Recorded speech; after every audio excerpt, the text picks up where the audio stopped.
Assalamualaikum warahmatullahi wabarakatuh. Saya adalah Zeltri dari kelas L2 dengan NIM 08011282429056. Di sini saya akan menyelesaikan tugas tugas mata kuliah algoritma pemrograman untuk soal nomor 15, yaitu buatlah program untuk mengalihkan setiap faktor dari bilangan n. Jadi, bila kita input bilangan 50, maka nilai apa saya yang hasilnya bisa 50 itu dikalikan.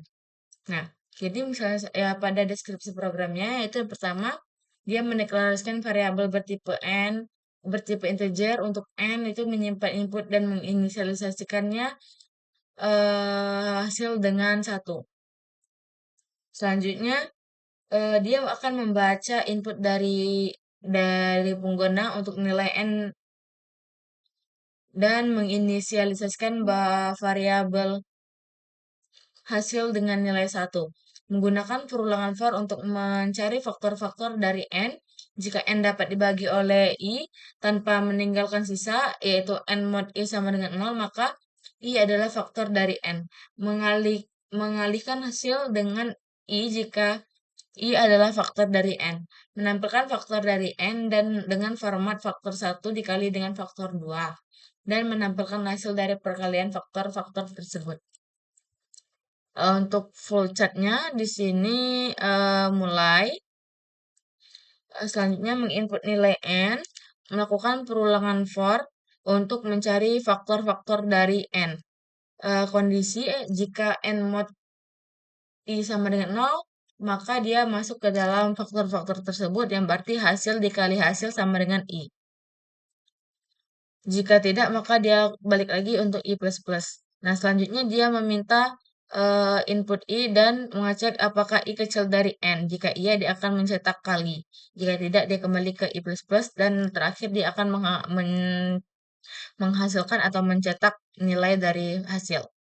Selanjutnya untuk var, variabel untuk pseudocode, di mana dia pertama mendeklarasikan variabel n dan hasil bertipe integer, mulai dengan menginisialisasikan bahwa hasil itu sama dengan 1.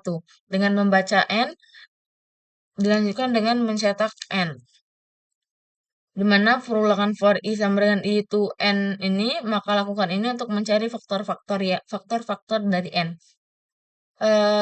Mengecek kondisi apakah n habis dikali n merupakan sisa pembagian dari i sama dengan 0. Jika iya, maka dia akan memperbarui nilai hasil dari hasil 1 dikali dengan i. Dan mencetak i. Selanjutnya kondisi sirkuitnya jika i kurang dari n, maka dia akan mencetak tanda bintang atau tanda kali. Dan yang terakhir dia akan mencetak nilai hasil, yaitu perkalian antara faktor-faktor tersebut.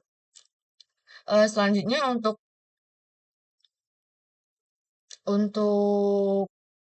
C++-nya, ini untuk C++-nya yang pertama dia menginisialisasikan hasil sama dengan 1 dan mendeklarasikan variabel n dan hasil bertipe integer.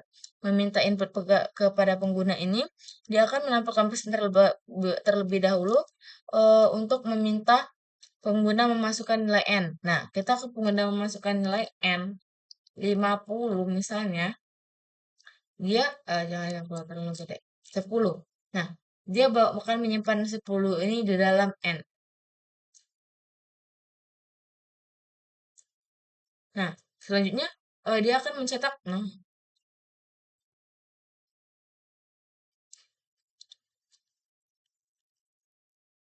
selanjutnya dia akan mencetak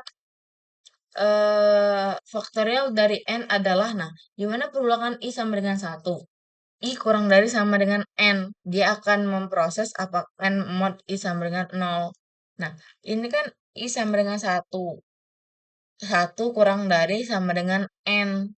Kurang dari sama dengan n 10. Iya, maka dia akan memproses apakah 10 mod 1 sama dengan 0. Jika iya, dia akan menghasilkan hasil dan diikuti dengan tanda kali dan dilanjutkan lagi ke i++, i-nya jadi 2. Begitu terus menerus dan sampai menghasilkan ini. Mungkin eh, ini satu dikali 1 kali 10 10, 2 kali 5 10, 5 kali 5 10, 5 kali 2 10, 10 kali 1 10, dan hasilnya adalah 100. Eh, Mungkin itu saja untuk penyelesaian penjelasan soal nomor 15. Mohon maaf apabila ada kekeliruan atau salah penyampaian. Saya akhiri. Wassalamualaikum warahmatullahi wabarakatuh.